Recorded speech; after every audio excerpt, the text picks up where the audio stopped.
NTV. 27 minutes to 9 a.m. I'm Arnold Sagawa. You're still watching Morning at NTV. Time to shift gears from the health space to manufacturing. COVID-19, what are some of the potential possibilities for manufacturers out there? Not just all manufacturers, but Ugandan manufacturers, as we talk import substitution and all these things about Buy Uganda, Build Uganda. Who better to talk to than Technical Director of Wanda's Products, Joanita Orishaba. Joanita, many thanks for making time to speak to us.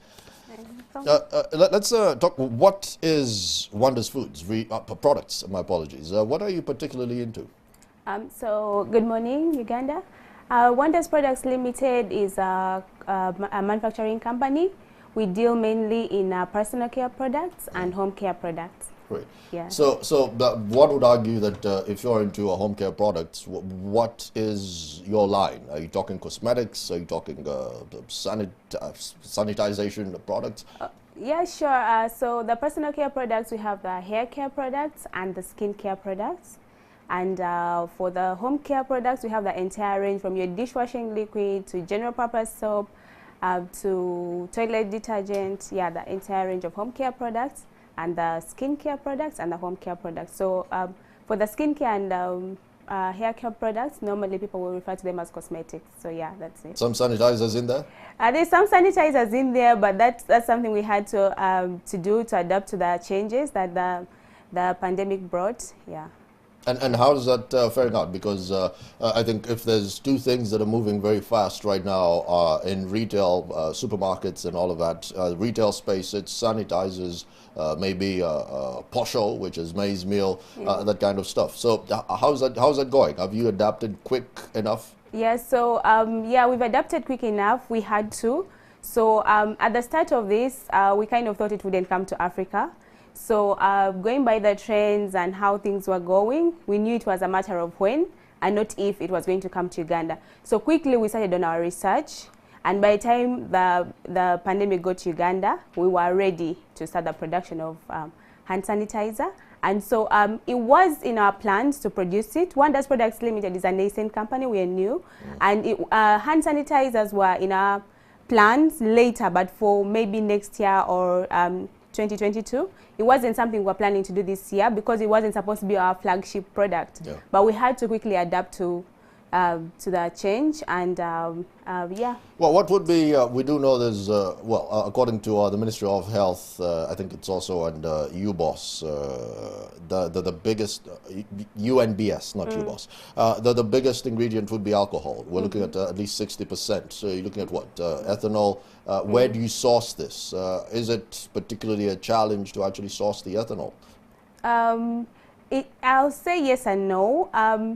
The challenge is that the suppliers of the good quality ethanol have a limit, minimum order quantity on how much you can get, and they need certain requirements for you to be able to buy from them.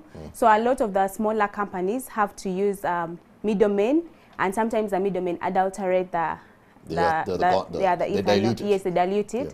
And so we're lucky that we have the capacity to buy directly from the bigger suppliers.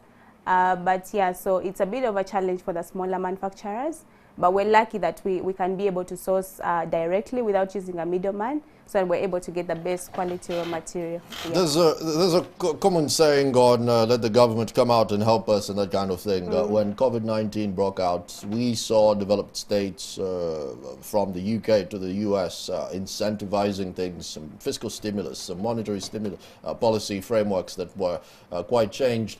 Talk to me about the government here. There were a few commitments that were made when it came to manufacturers, especially on the sanitizer side. Did this suffice? Did this actually come to the light in the grand scheme of things? I would say that we're a bit on our own when it has come to manufacturing, especially for the essential items like the sanitizer. We're kind of on our own, and government hasn't done much, but we're trying to do our best because we can see that the government is taken up with other things, and so we're also trying to do argue that this is actually essential. Yeah, it's an essential, but we can relate and understand that it must be a difficult time. So as manufacturers, we're also trying to see how we can assist government to try and help fight the pandemic. But there is more that can be done, absolutely, because right now we're paying all the taxes on the ethanol. The excise duty is still standing. We pay all the taxes, the VAT, everything is, yeah, so we're still paying everything that we were paying before the pandemic here. There hasn't been any policy changes. Let's say, well, I'm sure you're a chemist or you have a chemistry background. Soap would have sodium or potassium stearates. There wouldn't be any changes, at least on the stearates or ethanols or tax-wise. No, there hasn't been any change tax-wise. No, absolutely none. There hasn't been any change, and we look forward to it, especially for the ethanol. Yeah. We really look forward to some intervention there on the taxes. So majority of the sanitizer on the market, like you said, you are a nascent company that just started the other day. Majority of the market leaders when it comes to sanitizers, are we importing? No, we're not importing. We were at the start because as we know, before the pandemic, sanitizer was a bit of a luxury and for the germophobes and maybe health workers. So there was only a few people who would think about buying sanitizer. And that's why I said at the beginning it wasn't our flagship product, because we knew it wasn't something that maybe Ugandans aspired to have or regard as an essential. But we've since moved, and sanitizer is now an essential. It's not a nice to have item, it's an essential. So we have now, because also the countries where we used to import from, because the biggest I think was Purell on the market, and so the manufacturers in the UK, they also need to use the product. So it has been a wake-up call that look here, Uganda, we need to build our own capacities and be able to produce these products for ourselves and not rely on imports, because there comes a time when you actually have to produce your own products. And this is where I sit on the fence, because on one end you have Boo-Boo, which is buy Uganda, build Uganda, and on the other hand, at a time like this, on a global pandemic, we have a crisis on our hands. Economic growth, GDP has been revised from 6.3 to 3%. Now would be a good time to actually look inward and you know, incentivize the likes of Wanda's products, but that's not really coming to the surface. So if you were at the helm of the let's say the Treasury or the Ministry of Finance, what could ease your work, maybe as a trade minister, away from the fiscus? So the key challenge, and I'll start with an example. When this came to Uganda, when case 0 was reported in Uganda, about a liter of sanitizer shot up to 250,000 a liter. So and it was just exorbitance, and so with that came also a hike in price of the auxiliary products, the products that support manufacturing, and this is like the packaging industry. So right now, just the spray gun like we put on one of our products is 5,000. Just that spray pump, the mist spray pump, is just one piece is now at 5,000. And so if I was in charge of that, I would make sure that the auxiliary industries are supported to make sure that the prices are not high, because then it translates into a high cost of the final product.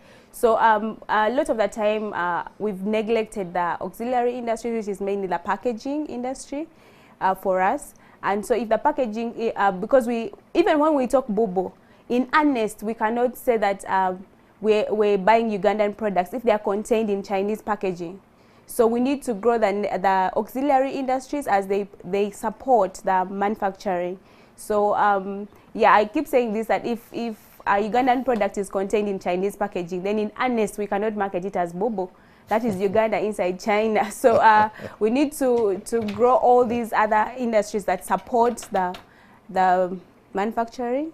Yeah. So, well, in strict sense, the packaging industry is also a manufacturing industry, but it's more to provide support to the other manufacturers. Yeah. So what comes before the other, the egg or the chicken?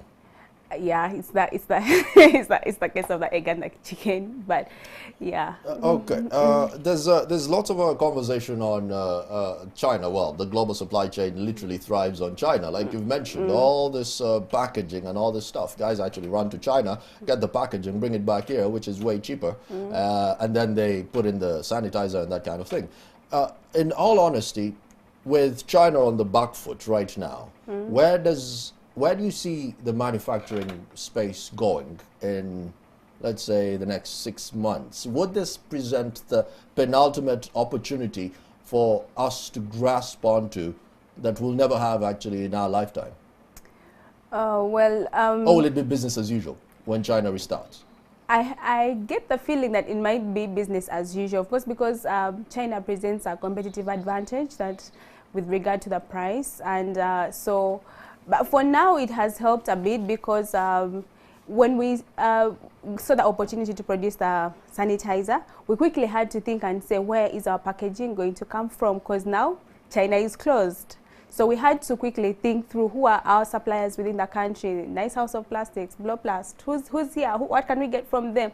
And so quickly then we became supporters of our own Ugandan industry. So it's a cloud, but it has had a silver lining for the manufacturing industry, and maybe more businesses can look at this silver lining, and maybe together we can grow Uganda's manufacturing sector, and it has become more important than ever.